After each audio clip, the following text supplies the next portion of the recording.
Cek, oke. Eh, Assalamualaikum warahmatullahi wabarakatuh, teman-teman sekalian. Gimana kabarnya semua? Baik ya, pastinya. Oke. Di sini sebelum kita mulai, kita sapa-sapa dulu nih dari mana-mana aja. Mungkin bisa langsung kasih tahu dari mana nih?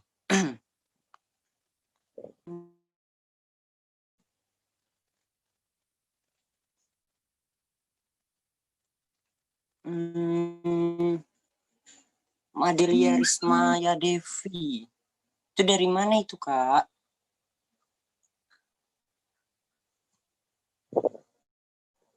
Oh, ada teman-teman kita dari Balikpapan, ada dari mana aja nih? Patis.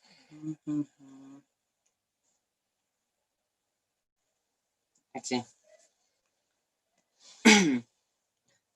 Sambil menunggu dari Kak Kaisar akhirnya, jadi di sini sebelum mulai, oh ini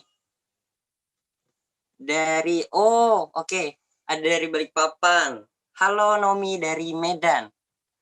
Dari Medan, oke. Kemudian ada dari Semarang, dari Bekasi. Desinta dari Semarang. Banyak dari Semarang nih ya. Dari Palu, Sulawesi Tengah. Oke, Dia Amanda. Hai Dia Amanda dari Sebiring, Medan. Oh, Dia Amanda dari Medan. Kemudian Denpasar, Balikpapan lagi. Saya juga dari Balikpapan.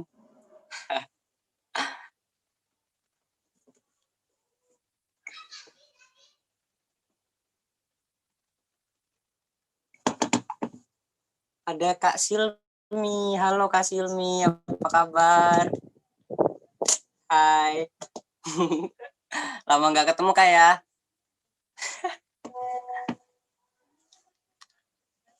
Kak Silmi tolong dong diaktifin itu, jangan di mute.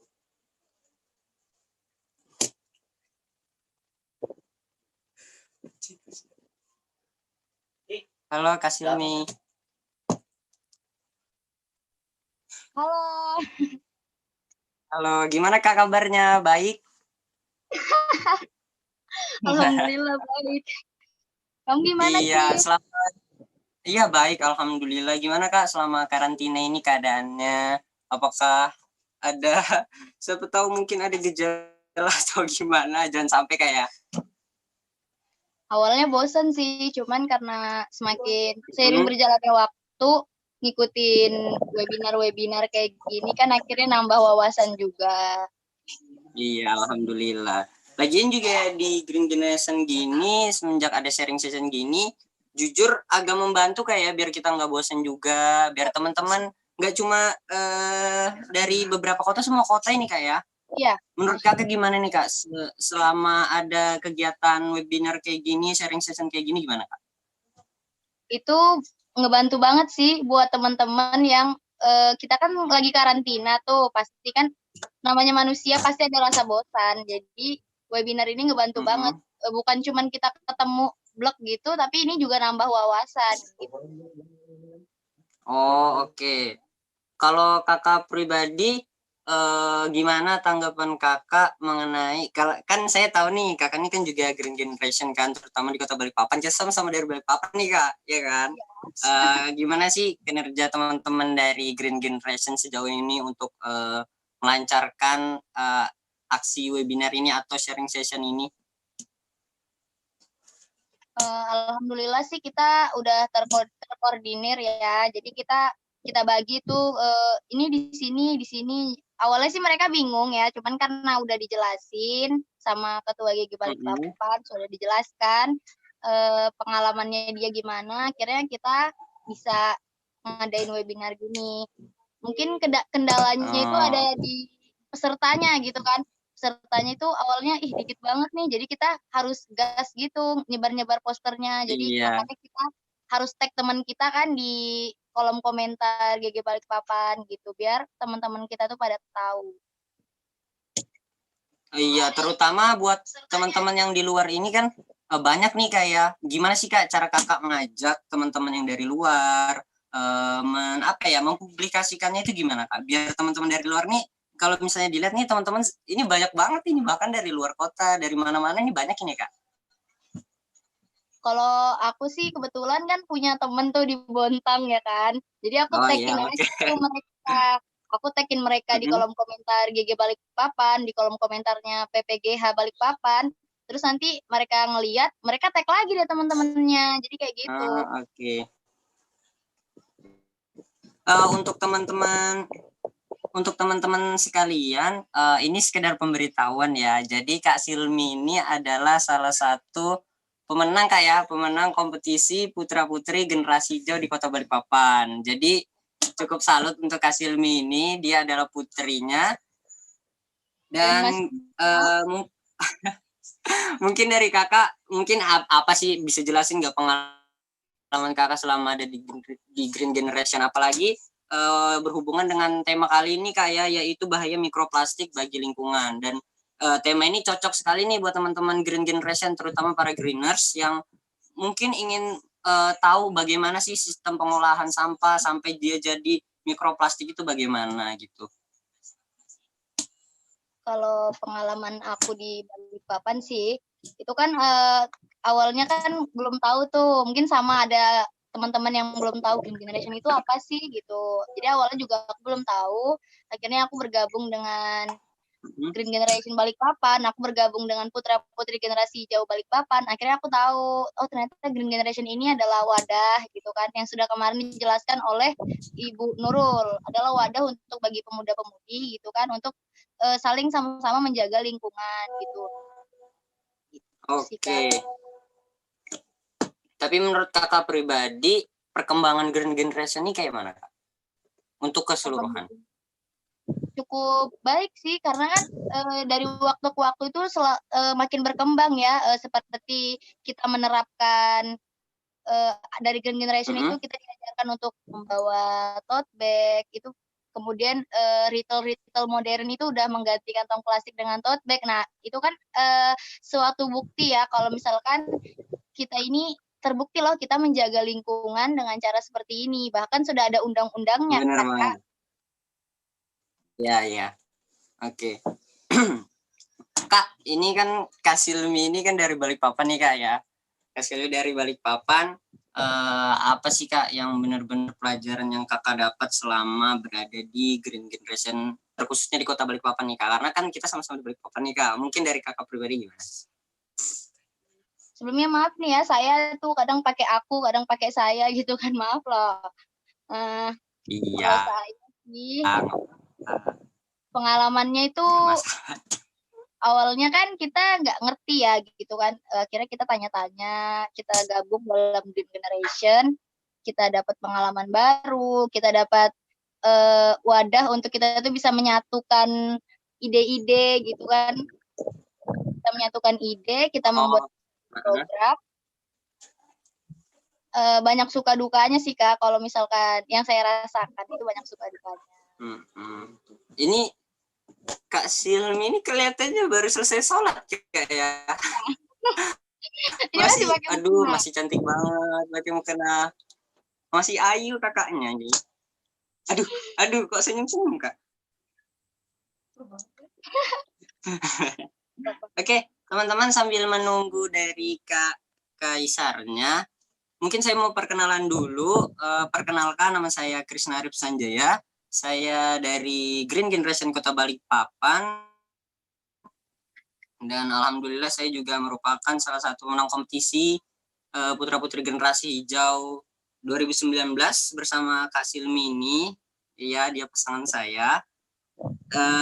Dan mungkin itu aja. Oh iya, saya masih berumur 17 tahun. Saya bersekolah di SMA Negeri 1 Balikpapan dan sekarang alhamdulillah naik kelas 3 SMA. Tuh. Jadi untuk teman-teman sekalian, kita hari ini akan membawakan tema yaitu bahaya mikroplastik bagi lingkungan. Yang dari kemarin teman-teman sudah ingin mengajukan pertanyaan, mungkin hari ini bisa diajukan. Kemudian jujur saya pribadi, untuk materi kali ini sangat cocok buat kalian teman-teman para anggota putra-putri generasi hijau. Karena apa? Karena dalam kehidupan kita dalam Green Generation sendiri, kita ini pasti nggak pernah lepas yang dari namanya plastik, pembelajaran tentang plastik, ilmu dasarnya bahkan sampai mikroplastik. Jadi teman-teman yang sekiranya nggak ikut di sini, menurut saya agak rugi sih, rugi beneran. Karena apa? Karena materi ini benar-benar banyak sekali benefit yang bisa kita dapat dari materi yang nanti disampaikan oleh Kak Kaisar Akhir. Jadi kita masih tunggu, mungkin masih menghubungkan Kak Kaisar Akhirnya ya. Tunggu sebentar. Kak Silmi, hai. Ya, halo. Kak Silmi sekarang kesibukannya lagi apa, Kak?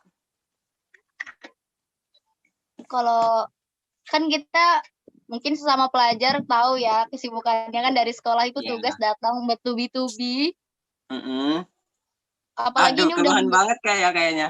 Apalagi ini udah mendekati bagi rapot. Kamu udah bagi rapot belum, Chris?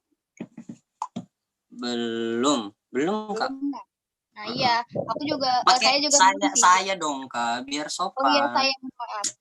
Saya juga belum sih karena kan itu kita aja ulangan lewat aplikasi CBT, lewat Google Classroom juga itu kan memudahkan, cuman banyak tugas itu aja sih. Jadi ini mau bagi rapot, banyak tugas yang harus diselesaikan. Oke, tapi kalau untuk kakak sendiri tugas aman Kak ya? Alhamdulillah aman. Oke, sejauh ini berarti Kak Silmi ini termasuk anak yang rajin nih ya buat teman-teman sekalian. Gak salah nih jadi putri generasi hijau, asik, iya nggak? Alhamdulillah. Terus kemudian oke, Kak Silmi. Ya. Kamu minta tanggapan nih dari kakak mengenai narasumber sebelumnya seperti Bu Nurul dan Dokter Tirta, itu gimana Kak? Karena kan yang kita tahu dari Dokter Tirta sendiri adalah merupakan orang sibuk, bahkan dari kita Grand Generation aja bisa mengundangnya, itu gimana menurut Kak Silmi? Menurut saya ya itu suatu kehormatan besar ya, kebahagiaan tersendiri juga buat Green Generation Balikpapan kan bisa mengundang Dokter Tirta. Iya, karena kan Dokter Tirta juga orangnya sibuk, makanya tadi malam sebenarnya ada kendala. Kita mohon maaf ya teman-teman.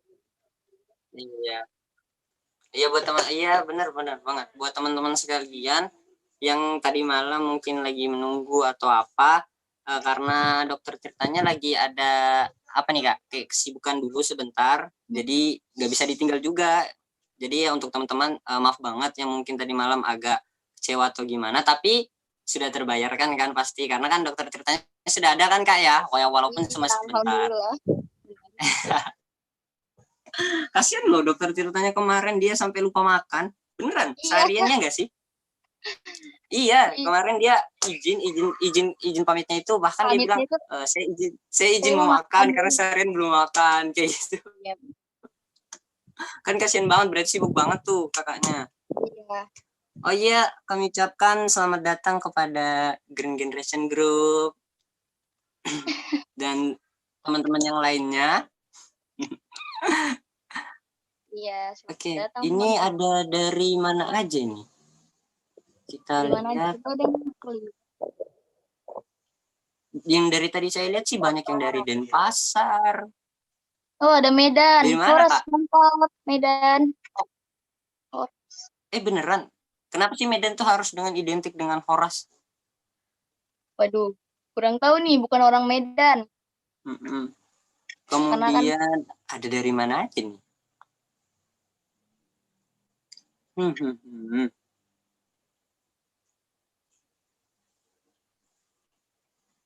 Oke,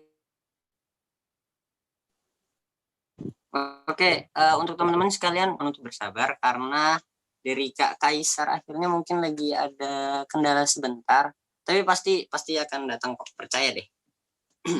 Insyaallah. Dan sedikit mungkin teman-teman sudah baca kali ya di mana di Instagramnya, di Instagram Green Generation, bahwasanya Kak Kaisar Akhir ini merupakan founder dan ketua umum Maritim Muda Nusantara. Dan kali ini dia akan membawakan tema yaitu bahaya mikroplastik bagi lingkungan. Nanti kita bakal perkenalkan siapa sih Kak Kaisar Akhir nih, dan sedikit saya kasih tahu nih ya sebelum saya perkenalkan bahwasannya jujur saya deg-degan nih bawain moderator kepada Kak Kaisar karena jujur banyak banget prestasinya berpendidikan, kemudian banyak banget kontribusinya buat organisasi di luar. Jadi nanti kalian lihat deh, pasti bakal menginspirasi, nggak bakal rugi sih kalau kalian nonton ini. Kemudian, oh iya, jangan lupa, jangan hanya sampai sini aja nanti nontonnya, tapi teman-teman juga harus nonton sampai ke berikutnya. Karena nggak kalah asik Kak ya. Nanti kalau nggak salah Kak Silmi juga sebagai moderator kan? Iya, insya Allah. Untuk narasumber dari siapa Kak? Sebentar deh, dari Habib Nabil. Wow. Habib Nabil. Lalu? Insya Allah.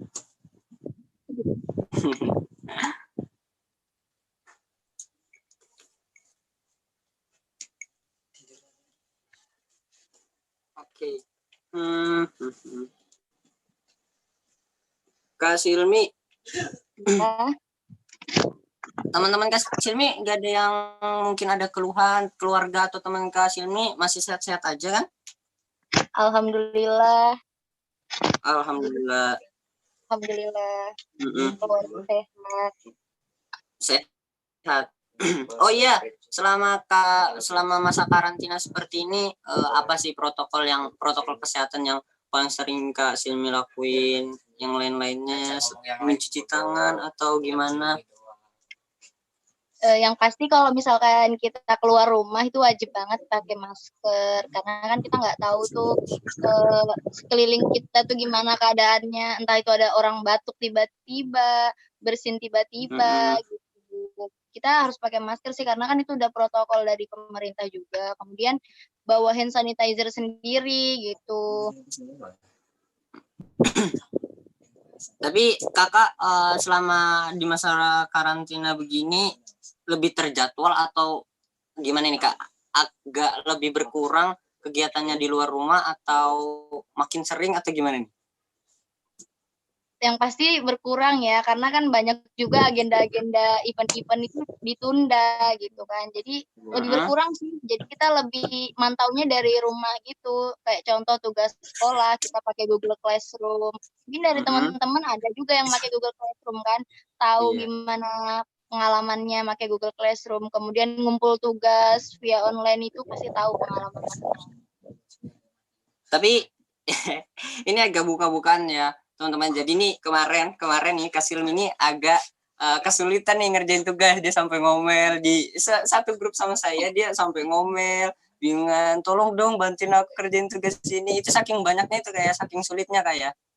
Iya benar.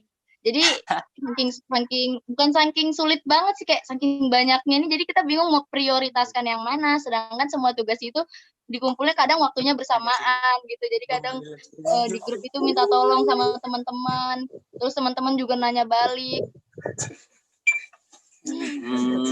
Tapi lancar aja kan Kak ya, gak ada yang benar-benar menghambat atau apa gitu. Alhamdulillah sejauh ini lancar.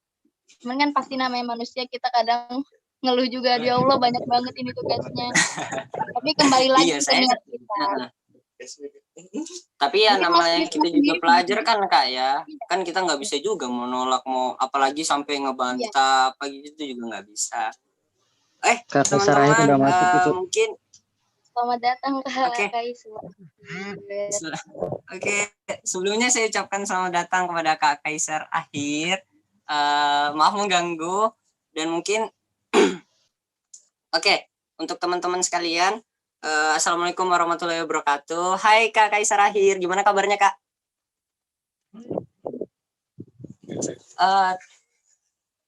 Itu Kak, suaranya tolong nyalain, itu di mute. Oke.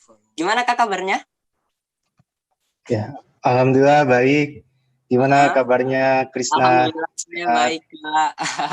Aduh, jujur Kak, saya ini agak deg-degan nih.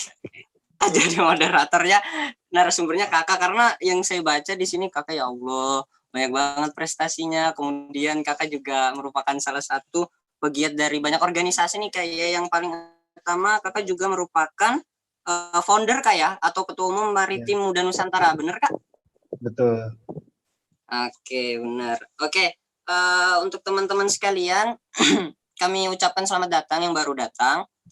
Kali ini kita bersama Kak Kaisar Akhir akan membahas dengan tema bahaya mikroplastik bagi lingkungan. Dan teman-teman yang sekiranya nanti ingin menanyakan, tolong didengarkan terlebih dahulu apa yang akan dijelaskan.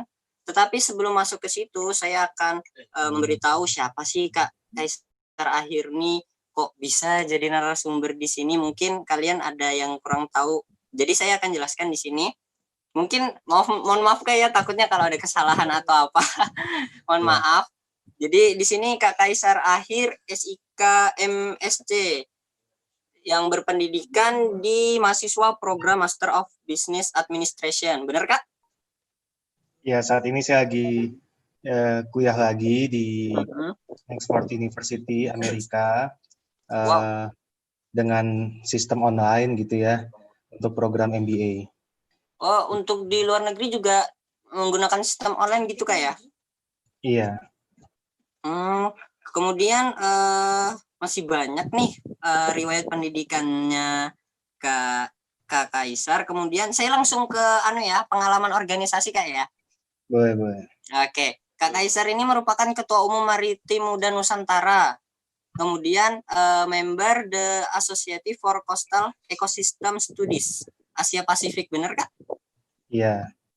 Kemudian Ketua Unit Kegiatan Mahasiswa Pramuka IPB. Wow, keren saat dong, itu Kak? Dulu saat mahasiswa. Oke. Sekarang kan udah jadi dosen tapi mahasiswa lagi. Oke. Kemudian itu beberapa pengalaman organisasinya. Kemudian nih prestasinya ini cukup banyak nih.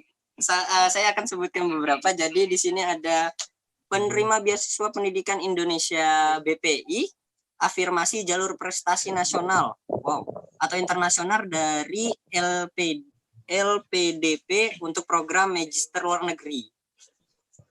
Kemudian ada peringkat 2 peserta terbaik Marine Science and Technology MSc Training Course IPB University Bogor. Kemudian ada peringkat 3 mahasiswi berprestasi program sarjana IPB University Bogor dan lain-lainnya. Seperti itu Kak ya. Oke, mungkin nanti kalau misalnya ada yang mau Kakak tambahkan mengenai pengenalan diri Kakak, silakan. Bisa sekarang langsung ke materi yang Kakak sampaikan. Gimana Kak? Boleh. Oke. Jadi untuk teman-teman diharapkan bisa memperhatikan ya. Terima kasih. Silakan Kak Kaisar. Baik. Saya coba share screen dulu ya.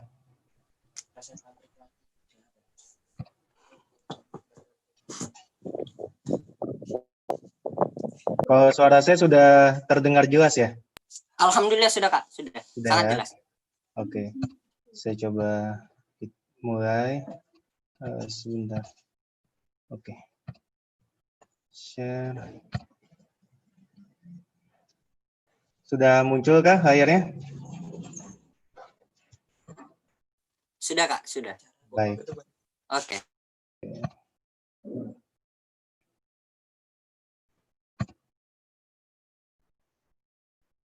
Ya. Assalamualaikum warahmatullahi wabarakatuh. Salam sejahtera bagi kita semua. Sebuah kehormatan saya Kaisar Akhir selaku founder dan ketua umum Maritim Muda Nusantara dapat kesempatan pada siang hari ini untuk berbagi kepada teman-teman semua di acara talk show Green Generation Balikpapan. Pada kesempatan kali ini saya ingin berbagi tentang bahaya mikroplastik bagi lingkungan, tapi juga nanti saya akan mengulas juga gitu ya bagaimana sampah mikroplastik itu bisa sampai di laut gitu.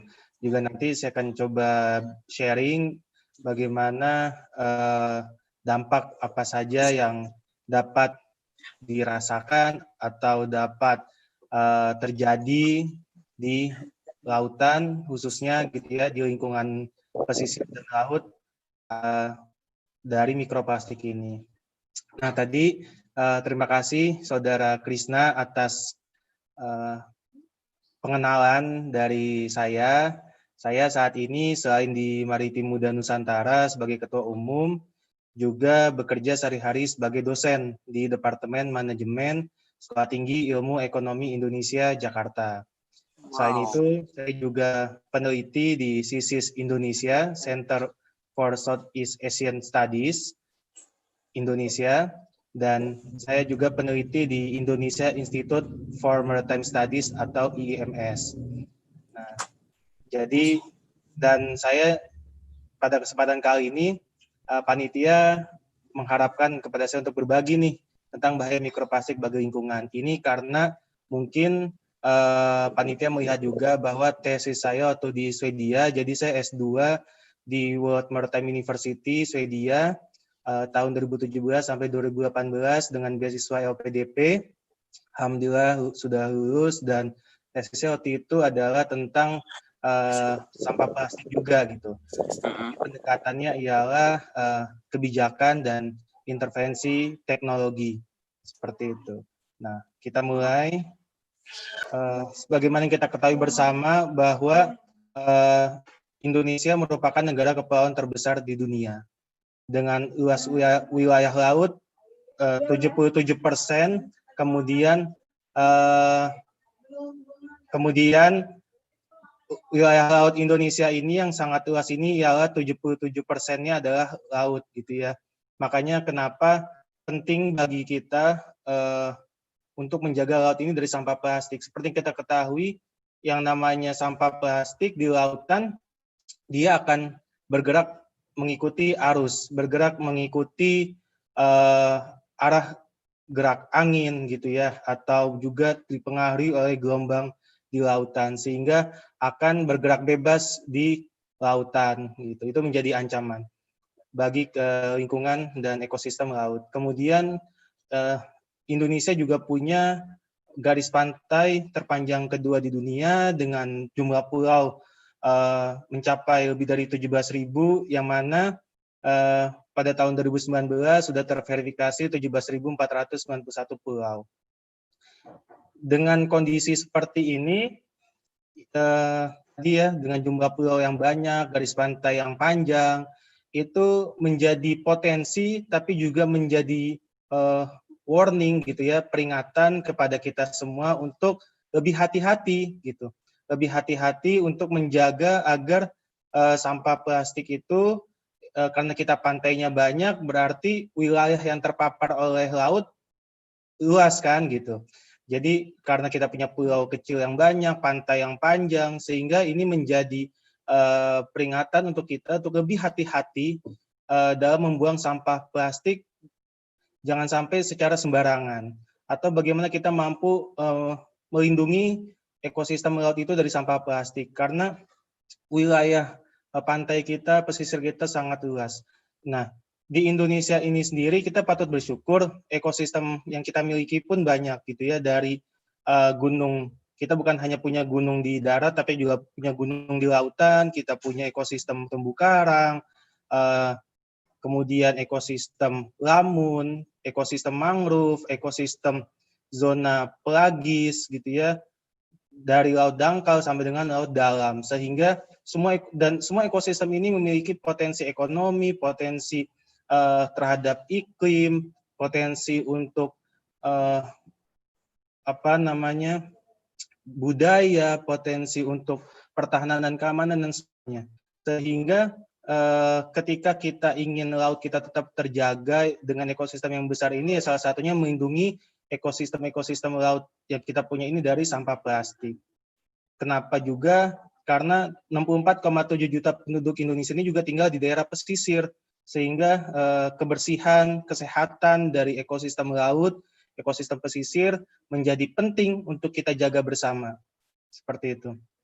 Selanjutnya, ini nanti mungkin teman-teman bisa dibaca, pada intinya adalah Indonesia merupakan negara dengan keanekaragaman hayati laut yang besar, kemudian kita punya spesies endemik laut yang juga lumayan besar jumlahnya, dan pantai alami kita, ini kita tanpa reklamasi ya, tanpa reklamasi pun kita pantainya itu 108.000 itu yang alami gitu. Garis pantai alami Indonesia itu 108.000 kilometer gitu. Terpanjang kedua di dunia. Ini patut kita syukuri. Kemudian, nah, tapi pantai dan laut kita itu saat ini sedang tercemar oleh sampah plastik, gitu ya. Ini contohnya di Labuan Bajo, kita temukan sampah plastik di pantai, di perairan pesisirnya, kemudian di Mandalika juga di beberapa pojok di sisi pesisir, di pantainya juga kita masih temukan sampah plastik. Ini tentunya memerlukan effort dari kita semua gitu untuk bagaimana sampah plastik ini bisa kita antisipasi sehingga tidak sampai ke pantai atau laut Indonesia. Juga contoh lainnya di Wakatobi seperti itu, kemudian di Kepulauan Seribu sampah plastik bukan hanya ada di pantai tapi juga ada di permukaan air laut, ada di kolom air, dan ada juga di dasar lautan. Seperti itu. Nah, kalau menurut LIPI, berapa sih jumlah sampah laut di Indonesia? Yaitu 0,27 sampai 0,59 juta ton sampah laut nasional per tahun. Yang mana 80%-nya ini menurut sebuah penelitian atau riset pengumpulan sampah plastik di sungai oleh Kemenko Maritim, KLHK, kemudian PU, Kementerian PU, Dinas DKI, kerjasama dengan pemerintah Denmark dan Ocean Cleanup serta Denon atau Aqua, itu dikatakan bahwa 80% sampah di laut berasal dari sungai. Kemudian pemerintah Indonesia sendiri punya target bagaimana mengurangi sampah plastik di laut hingga 70% pada 2025. Dan ada juga fakta sampah laut lainnya dari Gerakan Indonesia Bersih bahwa 57% sampah di laut adalah plastik, dan sebanyak 46.000 sampah plastik mengapung di setiap mil persegi laut Indonesia. Ini beberapa contoh jenis-jenis sampah plastik yang ditemukan. Selanjutnya, ini juga kemarin ada kasus sampah plastik di dalam perut paus mati di Wakatobi ya, yang terdampar. Bayangkan di dalamnya ada sendal jepit, ada kantong plastik, ada tali rafia, gitu, ada botol plastik, macam-macam. Kemudian kita beranjak ke definisi dari sampah laut itu sendiri. Apa sih sampah laut itu? Definisinya ialah bahan padatan persisten. Jadi sampah laut itu adalah bahan padatan, gitu. Kemudian dia ada di lingkungan laut dan pesisir karena apa? Karena pertama bisa jadi karena masukan tanpa sengaja. Kemudian karena pembuangan ilegal. Atau bisa juga karena kapasitas water treatment atau kapasitas waste treatment gitu ya, pelakuan sampah yang tidak memadai sehingga mengalir melalui saluran pembuangan air dan kotoran, serta transportasi, bisa juga karena transportasi secara alami ke laut melalui sungai, sirkulasi laut gitu ya, dan angin. Kemudian sampah plastik laut apa itu? Yaitu suatu padatan yang menyumbang sampah laut paling banyak, mengandung polimer dan menyerpih menjadi mikroplastik yang berpotensi membahayakan biota laut dan manusia. Nah, disinilah kenapa nanti selanjutnya kita akan bahas, beri contoh-contoh gitu ya, apa sih bahaya mikroplastik bagi lingkungan gitu. Mikroplastik itu sendiri juga teman-teman ada dua jenis ya. Pertama mikroplastik yang memang dari sananya, dari produksinya itu sudah berukuran mikro, seperti itu. Jadi itu yang disebut dengan mikroplastik primer. Kenapa disebut mikroplastik primer? Karena dari awal produksi plastik tersebut sudah berukuran mikro. Ada mikroplastik sekunder, yang mana mikroplastik ini menjadi ukuran mikroplastik karena adanya berbagai peristiwa. Nanti kita akan bahas lebih lanjut gitu ya, peristiwa apa aja sih yang menyebabkan makroplastik bisa menjadi mikroplastik. Nanti kita akan bahas lebih jauh. Kemudian ini definisi mikroplastik berdasarkan ukurannya gitu. Jadi mikroplastik itu adalah fragmen plastik atau partikel plastik yang memiliki diameter kurang dari 2 mm. Ini menurut Ryan et al. Tahun 2009. Atau kalau menurut Erickson et al. Tahun 2014, mikroplastik ialah yang berdiameter 0,33 sampai 4,75 mm. Kalau menurut GISEM, itu mikroplastik ialah yang berdiameter kurang dari 5 mm, sementara yang makroplastik itu lebih dari 5 mm. Nah, teman-teman, kalau menurut peneliti yang beda lagi gitu ya, kalau menurut Van Kouwenberg tahun 2015, ukuran plastik itu dibagi menjadi 4 jenis ukuran. Yang paling kecil itu disebut dengan ukuran nanoplastik, kurang dari 1 mikrometer. Kemudian mikroplastik yaitu antara 1 mikrometer antara 1 mikrometer dan 1 milimeter. Antara 1 mikrometer dan 5 milimeter gitu. Terus ada lagi dia mengklasifikasikan ada small mikroplastik, ada large microplastik gitu ya. Kemudian ada yang ukuran mesoplastik yaitu antara 5 mm dan 2,5 cm, dan makroplastik yang lebih dari 2,5 cm. Nah, ini kita lihat di sini penampakan gitu ya dari mikroplastik baik di perairan, di pantai, ataupun bahkan di dalam tubuh juvenil ikan seperti itu. Nah, tadi kita mengatakan bahwa mikroplastik itu bisa juga berasal dari makroplastik yang menyerpih menjadi kecil, lebih kecil ukurannya menjadi ukuran mikroplastik.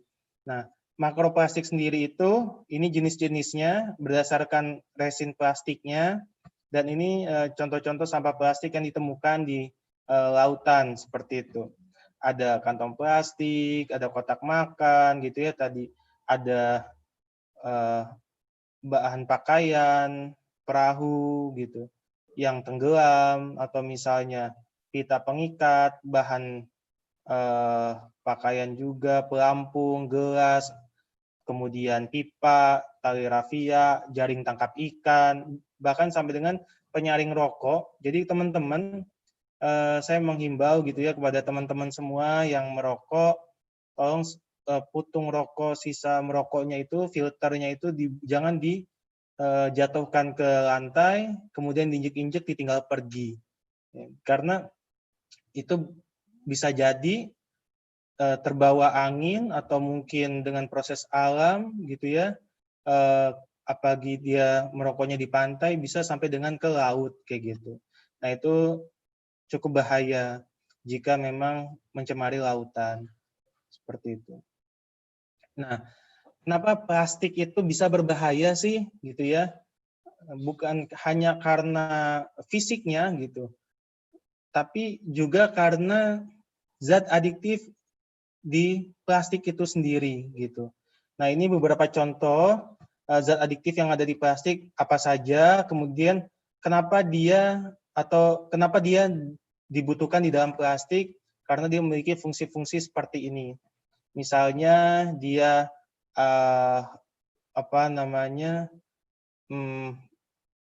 ada yang sebagai pewarna, ada yang sebagai pengharum, kan ada ya plastik yang harum juga, beberapa jenis plastik yang ada wanginya. Kemudian ada juga yang meningkatkan fleksibilitas dan durabilitas, yang mana ini makanya plastik kan katanya butuh ratusan tahun gitu ya untuk bisa terurai di alam, di laut, karena dia punya kekuatan atau daya tahan yang lama disebabkan karena dia memiliki zat aditif atau zat tambahan kimia gitu yang bernama phthalate esters seperti itu. Kemudian apalagi? Nah, ini adalah contoh-contoh teman-teman semua bagaimana sampah plastik itu bisa sampai dengan di lautan, dan ini jadi ini adalah pembagian gitu, pembagian sektor-sektor apa saja yang dapat menghasilkan mikroplastik gitu. Jadi mikroplastik itu bisa berasal dari banyak sektor gitu. Dan bisa berasal dari sungai, pantai, dan juga atmosfer. Selanjutnya, nah ini yang menarik gitu teman-teman, bahwa mikroplastik itu tadi yang saya sudah sebutkan di awal, mikroplastik itu bisa primary mikroplastik atau mikroplastik primer, bisa juga mikroplastik sekunder. Kalau mikroplastik primer itu awal produksinya sudah berukuran mikro. Sementara kalau mikroplastik sekunder, dia menjadi mikro karena ada sebuah proses-proses alam yang menyebabkan dia mengecil atau menyerpih ukurannya. Nah ini teman-teman bisa nanti baca lebih detail seperti apa. Misalnya kalau mikroplastik primer itu berupa pelet resin plastik gitu. Misalnya apalagi bisa dari alat-alat kosmetik gitu ya, personal care and cosmetic products. Jadi produk-produk kosmetik itu seperti lotion, sabun cuci muka, nah itu ada kandungan-kandungan mikroplastiknya. Kemudian misalnya kalau dari sektor manufaktur ada serbuk-serbuk yang untuk ke printing 3 dimensi misalnya, atau untuk injeksi gitu ya. Kemudian juga dari sektor perkapalan gitu, ada yang namanya abrasive powders seperti itu. Kemudian kalau dari mikroplastiknya, dari secondary mikroplastiknya tadi sampah-sampah rumah tangga, sampah konsumen, sampah kemasan gitu, dari pipa ataupun dari lembar-lembar plastik gitu yang dia mengecil ukurannya. Kemudian dari laut, dari kegiatan perkapalan gitu ya, ini contoh-contohnya. Terus kalau dari sektor pariwisata, misalnya kan ada kapal cruise gitu ya, ship-based tourism, ada kapal cruise, atau misalnya ada kapal, mungkin kapal milik pribadi gitu, yang mana dia ada aktivitas mandi, ada aktivitas cuci.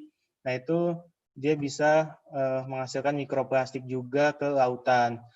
PCCPs ini kepanjangannya dari personal care and cosmetic products. Ya, produk-produk kecantikan lah, produk-produk kosmetik seperti itu. Nah, jadi slide ini menceritakan bahwa mikroplastik itu bisa berasal dari berbagai sektor dan titik masuknya, entry point-nya dari mana aja. Bisa dari sungai, bisa dari garis. Kalau dari daratan itu bisa dari sungai, bisa dari pantai, bisa dari udara, atmosfer. Kalau dari laut bisa dari pantai, bisa dari lautan itu sendiri, dari kapal misalnya. Oke. Nah, ini juga contoh-contoh berikutnya gitu, sampah plastik itu atau mikroplastik itu khususnya bisa berasal dari sektor apa aja, kemudian berupa apa aja. Ini nanti teman-teman bisa baca lebih detail lagi. Ya, ntar slide ini mungkin juga bisa di-share ke teman-teman peserta. Ya, misalnya deh saya kasih contoh, kalau dari laut, misalnya dari aktivitas perikanan. Nah, kan ada tuh semacam alat tangkap ikan yang terbuang di lautan. Nah, itu apabila tidak diangkat, itu akan nantinya ukurannya berkurang atau kropos gitu ya. Nah, itu akan jadi mikroplastik yang mencemari lautan seperti itu.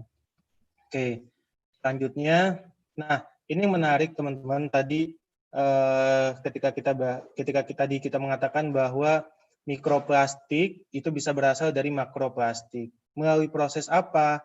Yaitu melalui proses fragmentasi. Ya, proses fragmentasi karena apa? Bisa jadi karena cahaya UV gitu ya.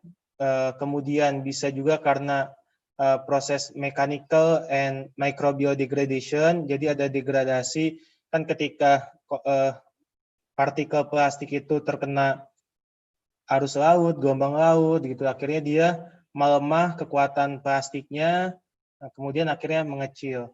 Atau microbial degradation artinya apa? Ada campur tangan atau intervensi dari mikroorganisme yang ada di lautan,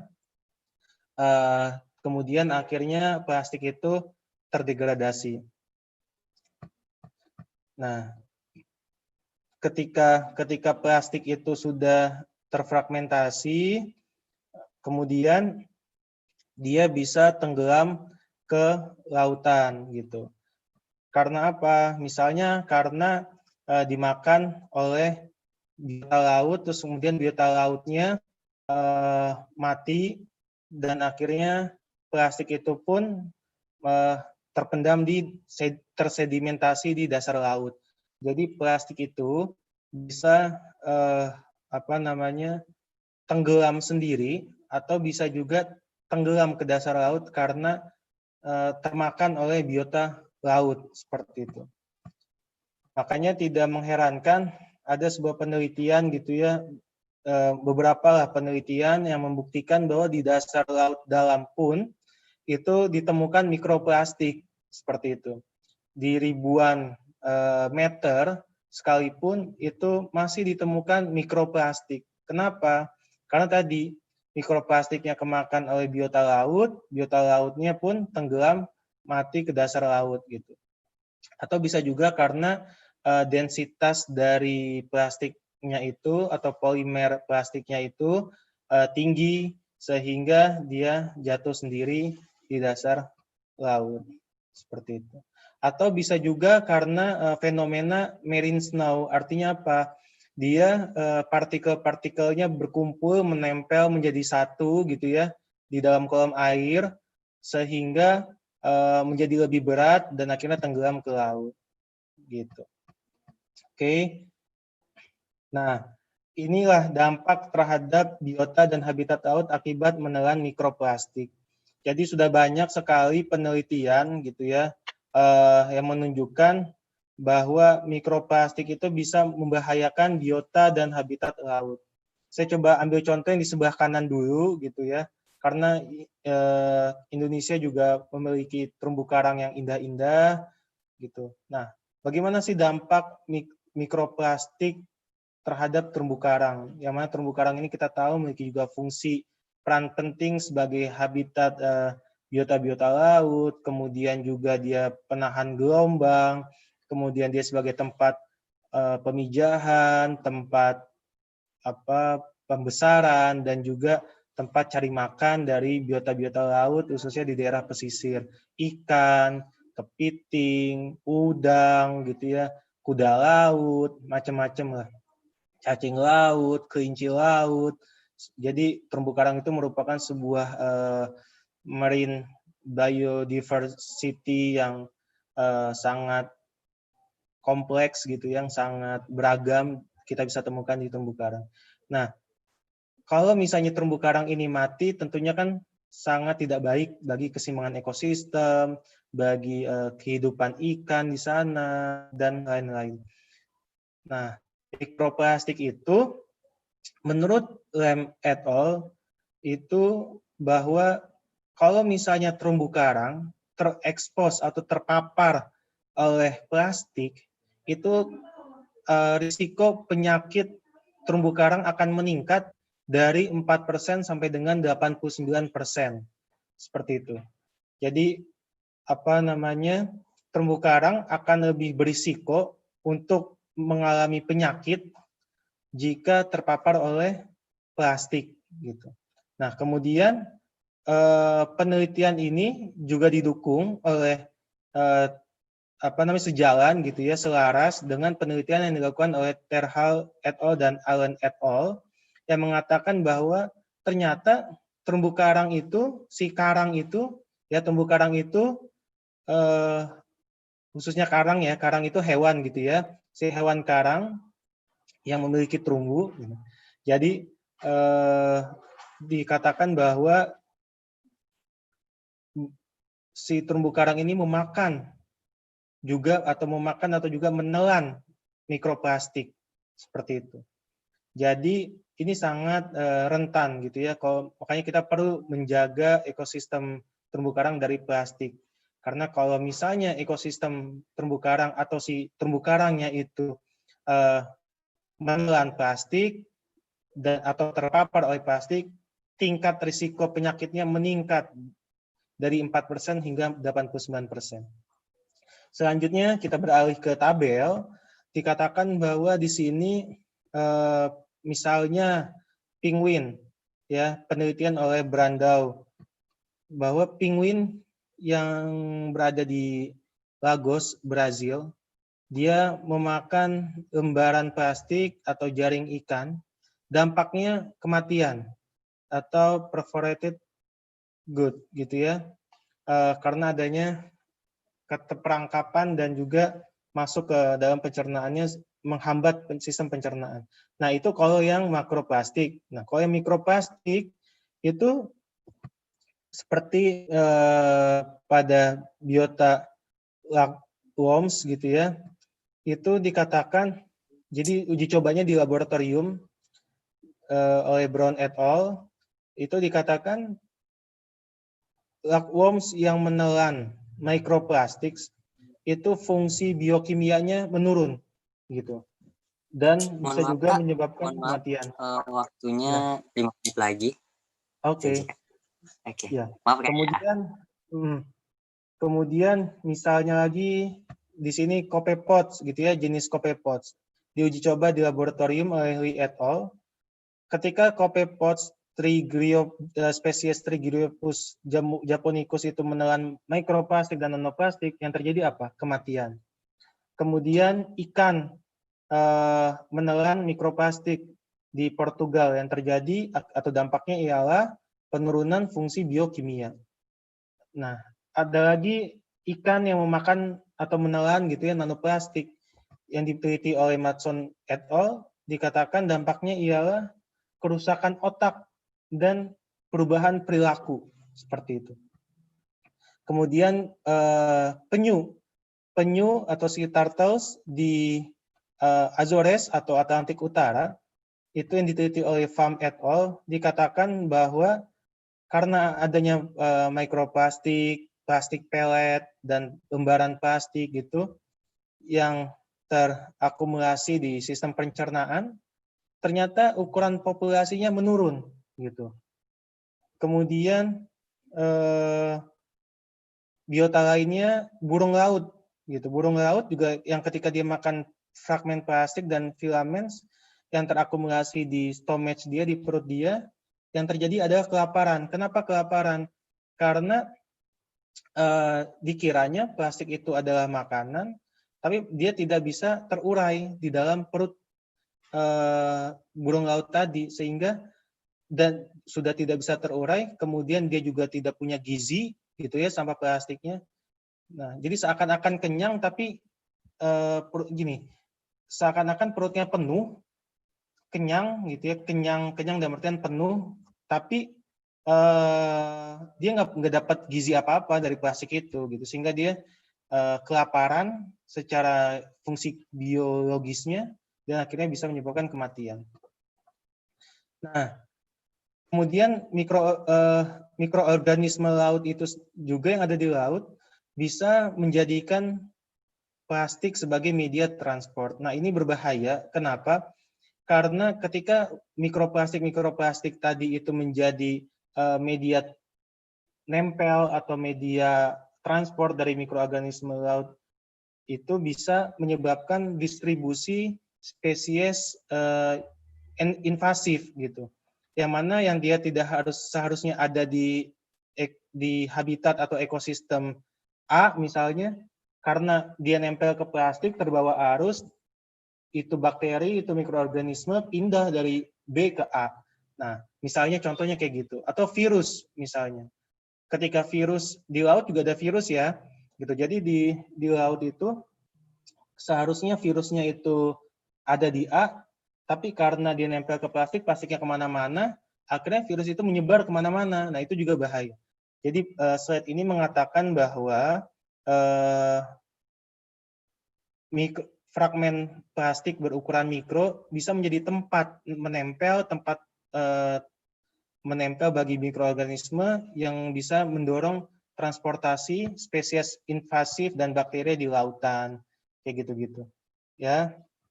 Kemudian juga bisa menyebabkan kerusakan keseimbangan ekosistem, kayak gitu. Oke, lanjut lagi sedikit lagi. Nah, ini menarik gitu ya, menarik banget bahwa ada penelitian terbaru dari Royer et al. Yang mencatat bahwa plastik di lautan atau di air laut bisa memproduksi gas-gas hidrokarbon seperti metana, etilena, etana, dan propilena. Yang mana kita tahu gas-gas hidrokarbon ini itu merupakan gas-gas yang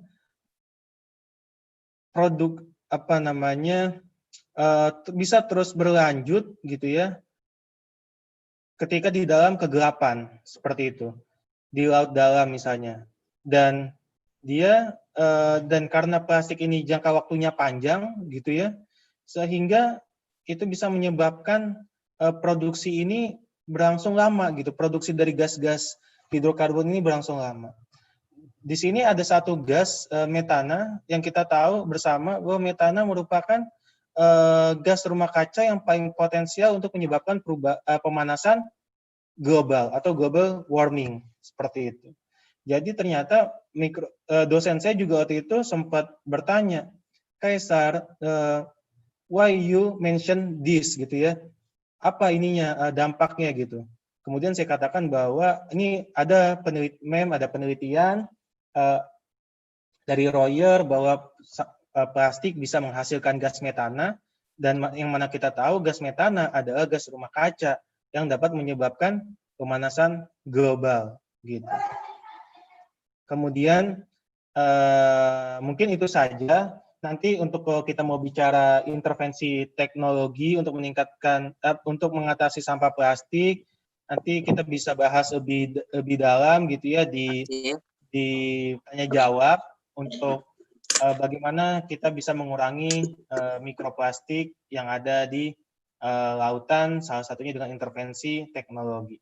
Mungkin itu saja pemaparan materi dari saya terkait bagaimana bahaya mikroplastik bagi lingkungan. Baik, terima kasih Kak. Oke, jadi teman-teman itu tadi penjelasan materi dari Kak Kaisar. Jadi gini Kak, ada beberapa pertanyaan nih Kak yang udah masuk kepada saya. Ini langsung masuk ke sesi tanya jawab Kak ya? Boleh. Oke. Ini saya stop share apa saya stop share aja kali ya? Ini langsung Kakak kasih tahu nih. Jadi saya beri pertanyaan, nanti Kakak langsung jawab. Oke. Ini pertanyaan dari dari Angga di Jakarta. Jadi ada pertanyaan, cukup penasaran dengan mikroplastik yang akan dibawakan Mas Kaisar sampai saat ini, apa sih solusi paling efektif dari mikroplastik? Terus ada nggak sih movement atau program yang jelas untuk isu ini? Ya, jadi gimana itu Kak? Mungkin beberapa tips ya dari saya ya. Kita kalau misalnya tidak perlu banget menggunakan plastik gitu ya, kurang-kurangin lah penggunaan plastik gitu. Seperti yang kita ketahui tadi, misalnya plastik itu kan dia mikroplastik gitu, kan berasal dari makroplastik juga gitu. Iya. Nah, kalau misalnya kita tidak mampu untuk mengambil mikroplastik kan susah. Mikroplastik yang kalau misalnya plastik sudah berukuran mikro di lautan, gimana tuh cara ngambilnya kan?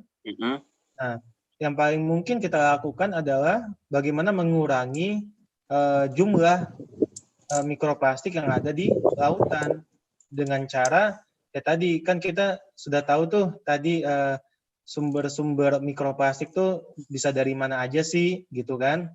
Nah, dengan kita mengetahui sumber-sumber mikroplastik tadi dari mana saja, disitulah kita bisa memotong gitu supply chain atau mata rantai dari darat ke laut atas mikroplastik tadi gitu.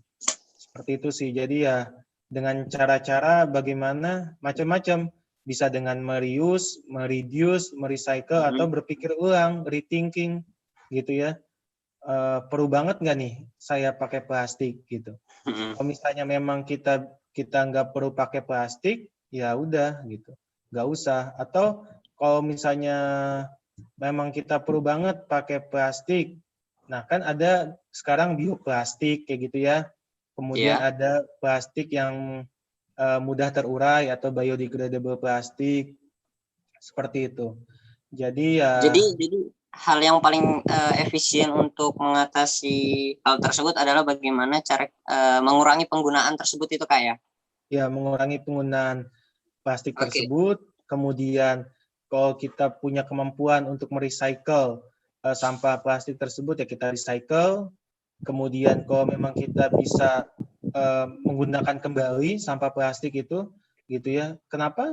Ya maksud saya gini, kalau memang kita udah terlanjur nih, kita udah punya kantong plastik, dari minimarket, dari supermarket, dari pasar. Nah, kalau memang itu masih bisa kita pakai berkali-kali, kenapa kita nggak pakai? Kadang saya gini, kita ke pasar, bawa aja kantong plastik yang dari sebelumnya gitu. Kan itu termasuk reuse, ya kan, penggunaan kembali. Gitu. Jadi kalau memang kita sudah terlanjur punya kantong plastik, daripada kita langsung buang dan itu masih bisa digunakan, pakai aja lagi untuk belanja gitu. Paham ya maksud saya? Iya. Jadi kalau misalnya kita udah terlanjur nih dapat dari minimarket kantong plastik, ya udah, oke, saya tobat gitu ya pakai plastik lagi, misalnya, atau hilaf kemarin dapat kantong plastik lagi. Nah, nanti besoknya kalau kita ke minimarket pakai kantong plastik yang sama dari yang sebelumnya, itu termasuk upaya pengurangan sampah plastik juga gitu. Nah, jadi bagaimana kita sekreatif mungkin sih.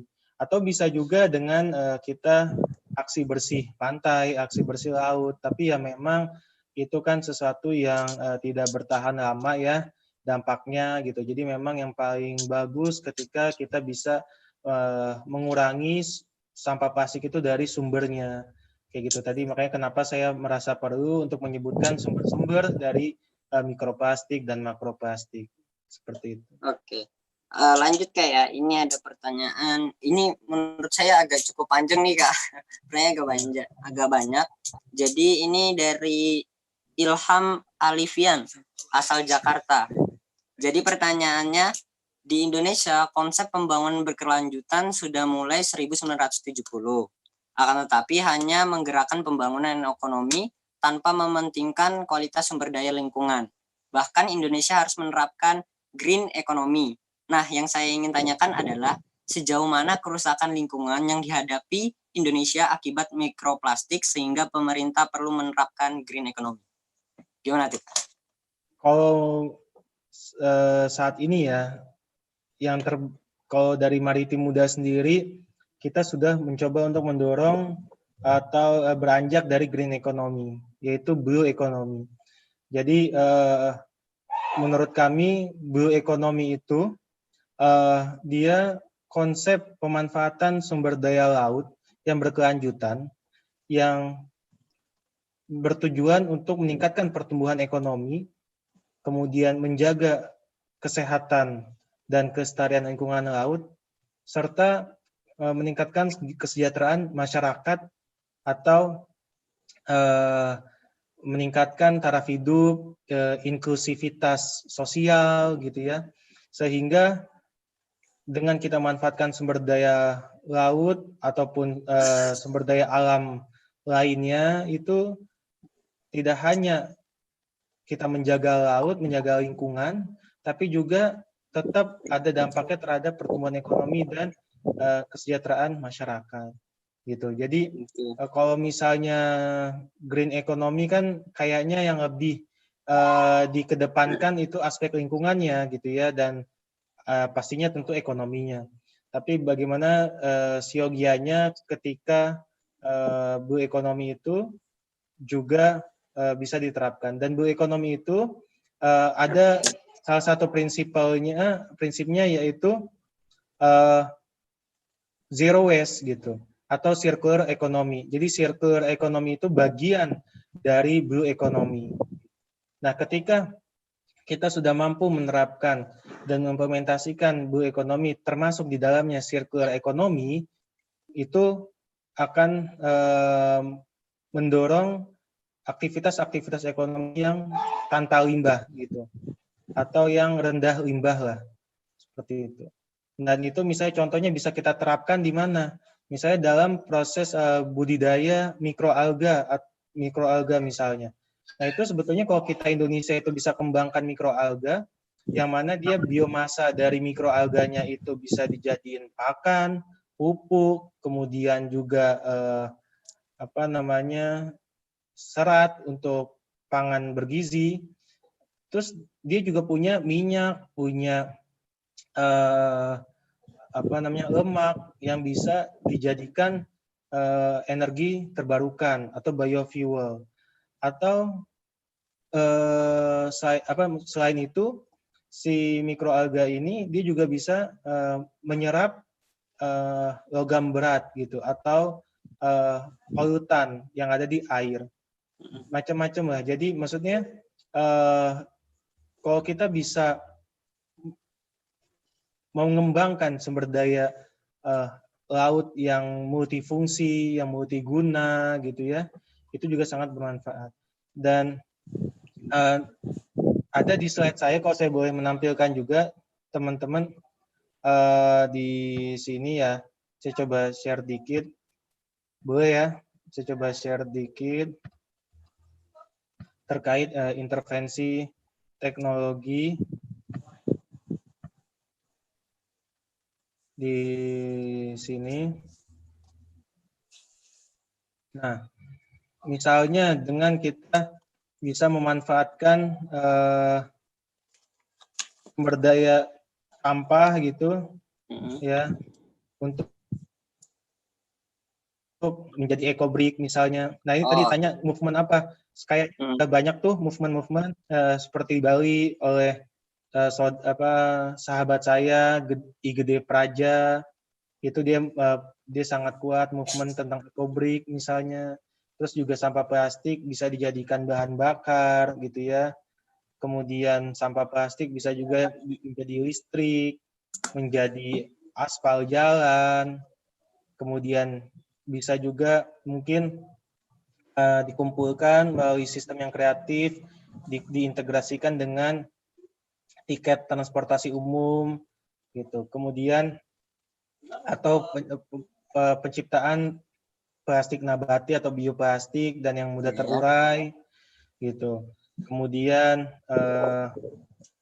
lagi contoh lainnya, misalnya ini plastik dijadikan sepatu gitu ya, sampah plastik laut ini loh, dijadikan sepatu, dijadikan pakaian renang, gelang gitu, kacamata. Nah, itu kan contoh gerakan-gerakan baik sosial maupun khususnya di sini berbasis teknologi gitu ya. Atau movement lainnya misalnya penyediaan dispenser air minum di tempat umum. Nah, ini sudah terjadi di beberapa tempat, misalnya di IPB ada fasilitas air bersih siap minum gratis, kemudian di bandara-bandara, ya kan, kemudian di beberapa kegiatan juga saya lihat di berita, panitianya menyiapkan fasilitas air minum keran gitu, berbasis keran. Jadi kalau pesertanya aus, tinggal dia bawa botol minum sendiri, minum gitu. Jadi nggak perlu membeli botol minum kemasan misalnya. Nah, itu kan juga sebuah movement ya yang bagus. Nah, ini juga bagaimana pengumpulan sampah plastik di laut secara otomatis di pantai gitu dengan kendaraan termodifikasi dengan robot seperti itu. Itu mungkin bisa dijadikan good sample gitu ya, contoh-contoh movement yang dapat dilakukan. Oh, seperti itu. Baik, Kak. Oke, ini banyak banget nih pertanyaan, mungkin bakal saya sortir ya, yang menurut saya tadi sudah dijawab sama Kak Kaisar. Mungkin tidak saya bacakan. Oh ya, ini lanjut Kak ke pertanyaan selanjutnya, yaitu dari David asal Balikpapan. Sekarang ini kan Kak lagi banyak isu mengenai impor sampah plastik. Nah, apakah pemerintah ada mengeluarkan kebijakan untuk mengatasi hal tersebut Kak? Ya, tentunya kita perlu mengapresiasi ya ketika pemerintah misalnya mengeluarkan kebijakan mungkin plastik berbayar atau tidak boleh adanya larangan penggunaan kantong plastik di minimarket. Itu kan contoh inisiasi kebijakan yang perlu didorong, yang perlu didukung kita bersama seperti itu. Nah, mungkin bisa juga dengan kita movement tadi yang selain yang tadi saya sebutkan dan saya contohkan, bisa juga kita bikin yuk movement, misalnya kita bikin video di Maritim Muda. Kami sudah punya tuh kompetensi internal gitu ya, dan mungkin dalam akhir bulan ini kita akan upload di YouTube video-video bagaimana kita mengkampanyekan untuk kalau ke minimarket, ke pasar pakai tas pakai tas dapat dipakai ulang gitu ya, reusable bag gitu, tas belanja lah bahasa gampangnya.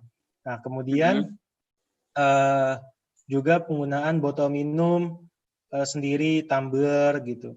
Kemudian juga tidak lagi menggunakan sedotan, tidak lagi menggunakan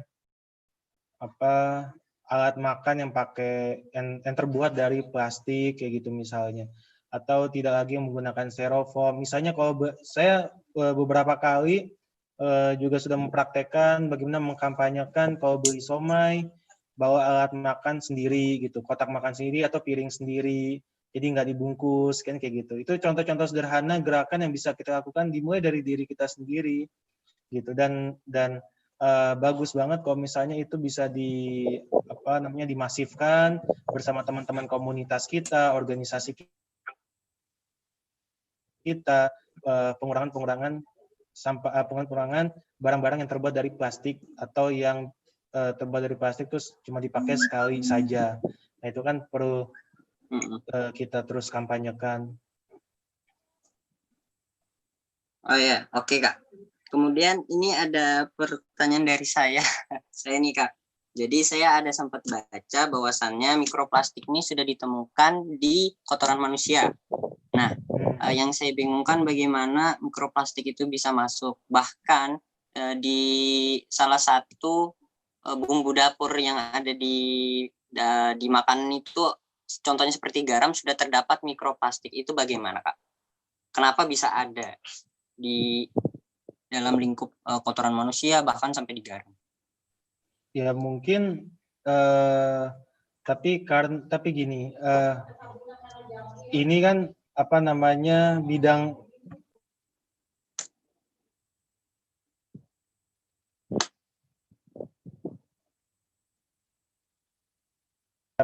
Nah, jadi kalau menurut saya itu bisa terjadi ya mungkin karena masuk ke dalam makanan ya ataupun minuman yang tercemar oleh mikroplastik, bisa jadi gitu ya, dan itu tidak tercerna di dalam tubuh manusia gitu. Tapi sebenarnya bagus juga maksud gini, bukan bagus juga ketika plastik itu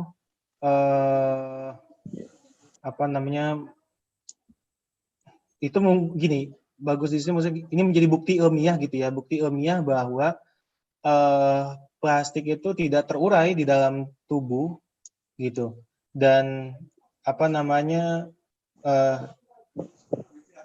tersisa di dalam feses gitu. Jadi ini juga peringatan bersama kita gitu, jangan sampai saya hanya mengkhawatirkan gitu, dan juga saya belum menemukan, mungkin nanti saya coba cari lagi studi tentang pengaruh mikroplastik terhadap kesehatan manusia gitu ya, dan di Indonesia sendiri pun juga masih minim penelitian tersebut gitu ya. masih terbatas kepada biota-biota ataupun hewan percobaan gitu, belum kepada manusia penelitiannya. Jadi dan mungkin di luar negeri pun saya belum menemukan, mungkin sudah ada, nanti saya coba studi lagi, mungkin teman-teman bisa studi lagi bagaimana sih perkembangan penelitian dampak mikroplastik terhadap kesehatan manusia gitu. Nah, tapi saya hanya mengkhawatirkan jangan sampai dampak mikroplastik yang terjadi terhadap biota-biota laut tadi yang sudah saya paparkan itu terjadi di manusia gitu. Nah, ya yang bisa mungkin kita lakukan yaitu dengan mengurangi penggunaan plastik, merecycle-nya. Kalau kita bisa pakai lagi, ya mungkin itu yang bisa kita lakukan secara nyata gitu. Oke, terima kasih Kak. Ini kemudian ada terakhir nih Kak, pertanyaan terakhir dari teman kita Angga yang menanyakan di awal tadi. Seberapa lama waktu kita untuk mengatasi masalah ini? Maksudnya masalah tentang mikroplastik ini. Ya, tergantung dari seberapa niat dan konkretnya upaya yang kita lakukan gitu. Kalau hanya sekedar dalam ucapan, dalam angan-angan gitu, kita nggak berbuat, kita nggak bertindak, yaitu juga akan menjadi upaya yang lama gitu untuk bisa menyelesaikan sampah plastik ini. Tapi menurut Kakak ada nggak sih peluang kita lepas dari ini, dari mikroplastik ini, bahaya mikroplastik ini dari yang Kakak lihat di lingkungan masyarakat? Kalau dari pengguna, karena gini ya, yang kita pakai semua ini kan udah plastik semua gitu ya, kebanyakan. Kayak kacamata, plastik laptop, plastik baju, meskipun bukan baju plastik, tapi ada kandungan plastiknya. Kemudian sabun cuci muka, misalnya kosmetik, bedak, segala macam. Jadi ya untuk saat ini plastik mau suka nggak disuka itu ada di dalam barang-barang yang kita pakai sehari-hari gitu.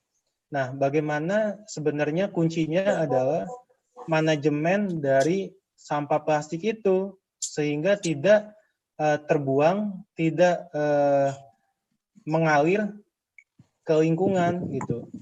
Tidak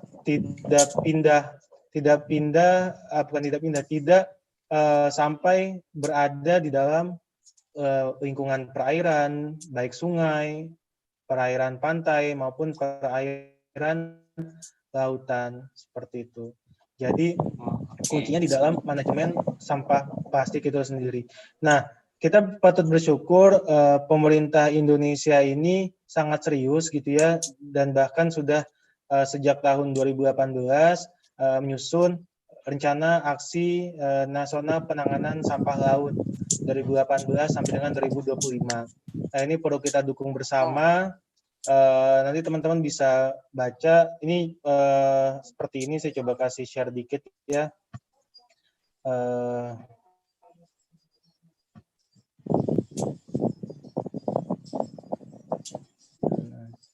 Oh ini.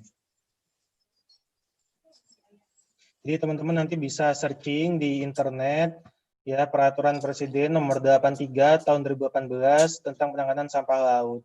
Nah, ini menunjukkan juga orang nomor 1 di Indonesia, Bapak Presiden Joko Widodo, sangat concern terhadap penanganan sampah laut ini dengan mengeluarkan Perpres. Harapannya bisa mengurangi 70% sampah plastik laut pada tahun 2025.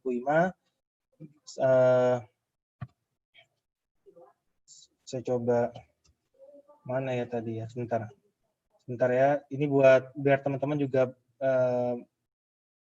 mendapatkan informasi ini, bahwa di dalam Rencana Aksi Nasional Penanganan Sampah Laut 2018 sampai 2025 ini ada 5 pilar atau 5 strategi.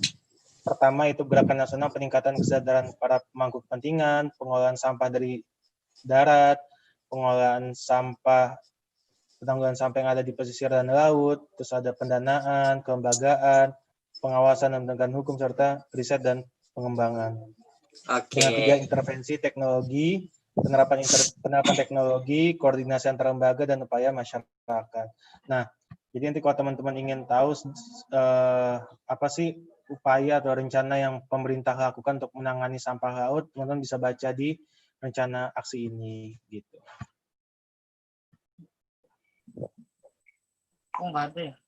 Oke. Itu aja Kak ya. Terima kasih nih Kak atas penjelasan. Kok hitam ya layarnya? Mungkin dari kakak ada nggak pesan yang bisa kakak sampaikan untuk statement kepada teman-teman sekalian, gimana sih cara mengatasi secara benar atau langkah-langkah atau gimana lainnya? Iya. Pertama, boleh kita mulai dari diri kita sendiri gitu ya, dengan mengurangi bahan-bahan yang terbuat dari plastik, kemudian kita menggunakan kembali yang plastik-plastik yang memang bisa kita gunakan kembali, kemudian kita melakukan recycle, dan jangan lupa berinovasi gitu ya, apa nih yang bisa kita ciptakan. Contoh bagus dari misalnya Evoware gitu ya, dia menciptakan perusahaan tersebut menciptakan bioplastik gitu, kemudian menciptakan plastik yang mudah terurai atau plastik alternatif gitu ya. Bukan plastik alternatif, produk alternatif dari yang biasanya terbuat dari plastik gitu. Misalnya nih sedotan yang tadinya sedotan plastik, bikinlah sedotan yang bukan dari plastik. Atau misalnya alat makan plastik gitu, atau alat makan plastik diganti dengan kita memproduksi atau berjualan gitu dengan misalnya maksud gini, kantong tempat makan plastik yang sekali pakai ya gitu, misalnya kayak plastik atau styrofoam gitu, dengan kita mendorong penggunaan kotak makan yang bisa dipakai berulang kali kayak gitu. Terus botol minum juga, nah, budayakan botol minum. Kalau misalnya kita mau bikin acara-acara yang membutuhkan souvenir, pakailah souvenirnya dengan tumbler misalnya kayak gitu. Jadi seperti itulah, dan berkreasi lah gitu, silakan, atau dengan menyemarakan ekobrik juga bisa. Tadi contoh-contohnya teman-teman nanti kan juga ini slide-nya bisa saya bagikan ke teman-teman semua. Silahkan teman-teman baca, pelajari, dan semoga bisa terinspirasi untuk nantinya berinovasi, berkreasi, apa yang bisa dilakukan gitu. Baik secara penyadaran masyarakat, baik secara teknologi untuk bisnis, untuk menggantikan atau mengurangi penggunaan plastik, kayak gitu. Jadi itu mungkin yang bisa kita lakukan gitu ya. Bisa juga dengan cara-cara yang lama, dengan aksi bersih pantai, aksi bersih laut. Tapi mungkin itu sesuatu yang kalau hanya dilakukan setahun sekali atau hanya dilakukan setahun 2 kali, sangat disayangkan gitu. Kecuali kalau memang ada rutinitas sebulan sekali dilakukan, kemudian atau setiap 3 bulan sekali, kemudian datanya digunakan untuk evaluasi sambil dilakukan edukasi kepada masyarakat, kepada anak-anak sekolah, kepada pemerintah setempat kayak gitu. Itu mungkin akan jauh lebih baik gitu.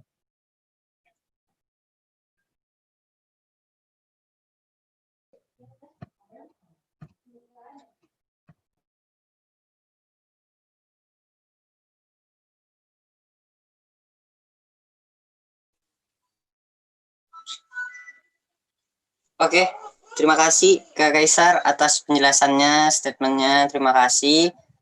Semoga teman-teman semua sekalian dapat menerima dengan baik. Kedepannya semoga dari apa yang disampaikan materi ini bisa kalian terapkan di lingkungan.